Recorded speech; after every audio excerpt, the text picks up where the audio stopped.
आप सोचो यार क्या कयामत हो गई है। 850 रुपए का 30 किलो आटा आता था 1 महीने पहले भाई, आज 5 किलो नहीं आ रहा, 860 रुपए का 5 किलो आटा है। अगर आपको पता है सिक्योरिटी गार्ड सड़कों में क्यों सो रहे हैं आजकल? ये एक नया ट्रेंड शुरू हुआ है, नोट किया आपने कि सिक्योरिटी गार्ड सड़कों पे सो रहे हैं? और क्यों? और नहीं क्या? जब 12,000 रुपए तनख्वाह होगी, बस के अंदर आपका लग रहा है 80 रुपए एक स्टॉप का, 80 रुपए दूसरी बस का, 160 जाने का 160 आने का। जब 9,000 तुम्हारा बस का पैसा लगेगा, 3,000 महीने का बचेगा, तुम खुद दिन में कुछ नहीं खाओगे तो बीवी क्या खाएगी, बच्चे क्या खाएंगे, घर का किराया क्या? तो अब गार्ड कह रहा है मैं सड़क पे सोऊंगा, सुबह उठूंगा, नाले में अपनी पैंट धोऊंगा, खड़ा हो जाऊंगा, दरवाजे खोलता रहूंगा दिन भर सेटों के लिए।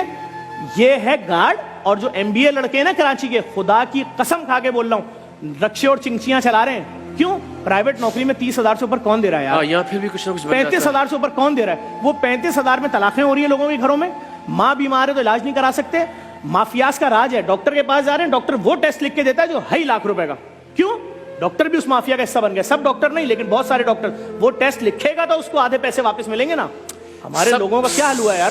सब बुरे लोग आपस में कनेक्टेड हैं, नेटवर्क बने हुए हैं। हुकूमत को सोचना पड़ेगा। अगर इन्होंने लोगों के लिए कोई ग्रांट नहीं दी, रमजान ग्रांट नहीं, रिलीफ पूरे साल का, मुफ्त आटे का हाल देख लीजिए, कोई मंसूबा बंदी नहीं है, कोई प्लानिंग नहीं है, कोई स्ट्रेटजी नहीं है, कोई दिलचस्पी ही नहीं है। सर आप किस इलाके की बात करते हैं? मैं आपको औरंगी, कोरंगी, लांडी, मलीर, शाह फैसल, शादमान, बफर जोन, लियारी, खारादर, जहां बोले चलते हैं हम रात में 4 बजे। अगर आपको आवारा कुत्ते ना काटें तो मेरा नाम चेंज कर दिएगा।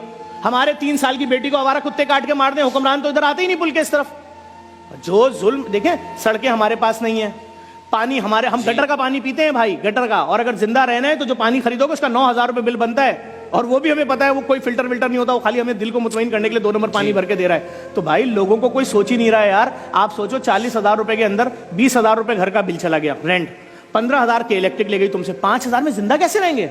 इस पे कोई बात नहीं कर रहा है। वो कह रहे हैं उनको गिरफ्तार कर लिया, उनको छोड़ दिया, वो कल वजीर आजम बन जाएंगे, वो मिनिस्टर बन जाएंगे।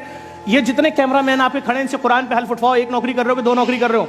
तुम्हारी बीवी अपनी सालगिरह पे गिफ्ट मांगती है, दे सकते हो? बोलेगा 5 साल से नहीं दिया।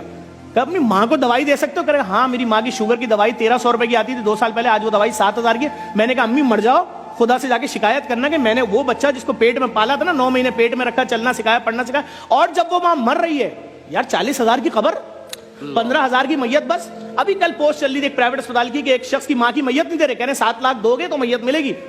वो बच्चा क्या खुदकुशी नहीं करेगा कि जिस माँ ने मुझे पैदा किया था उसकी लाश सड़ रही है डब्बे के अंदर, मेरे पास 7 लाख रुपए नहीं है? 7 लाख रुपए बेरोजगार आदमी के लिए 7 अरब रुपए से बड़ी रकम है जी। आप बैठो दस्तरखानों पे, जो लोग बोलते थे ना दस्तरखान बंद करो, मैं उनसे बोल रहा हूं खुदा के अजाब से डरो। तुम्हारा पेट भरा हुआ है, तुम्हारे बच्चे खाना खा के सो रहे हैं। अभी 2 महीने की बेटी रोए और बीवी बोले तेरी बेटी भूख से रो रही है, मैं नहीं सह सकूंगा, मैं लटक जाऊंगा। तो मेरी बेटी, यार मैं तो टीवी पे ऐड देख रहा हूं, ये महंगी लॉन, ये महंगे कपड़े, ये महंगा रेस्टोरेंट, ये महंगा खाना, ये खाने का सेगमेंट, खाने ही नहीं है, सिर्फ भूख भूख भूख भूख। लोगों के पास दफनाने के पैसे नहीं है, बात ही खत्म हो गई।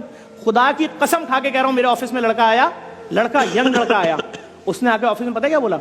उसने बोला कि सिर्फ 25,000 रुपए दे दे, मैं झूठ नहीं बोल रहा, मेरे बेटे की मैयत 3 दिन से रखी, दफनाने के पैसे नहीं है, मैं किसी से बोल नहीं सकता। मैंने कहा झूठ बोल रहा है, ऐसा हो नहीं सकता। इतनी बेहिसी जमाने में लड़के को भेजा, लड़का गया, कसम खुदा की उसकी बच्चे की मैयत 3 दिन से रखी थी, सिर्फ 25,000 रुपए मांग रहा था। मैंने कहा मैयत बस के पैसे तो, बोला मैं गरीब हूं, मेरे रिश्तेदार नहीं आए, एम्बुलेंस में मैयत भेज दो। अल्लाह की जात जानती है जफर भाई, ये जब तक हम भी नेकी और इस तरह के मामलात में नहीं थे, हमें भी लगता था कि कोई ऐसी बातें कर रहा है ना तो वो शायद वो कोई बहुत ही अफसानवी बातें कर रहा है और डायलॉग है सिर्फ। लेकिन खुदा गवाह है कि वाकईतन ये जितनी बातें आप कर रहे हैं, मैं उनकी तायद करता हूँ कि इससे ज्यादा सूरत हाल खराब है। शायद हमारे अल्फाज उसको बयान ही नहीं कर सकते।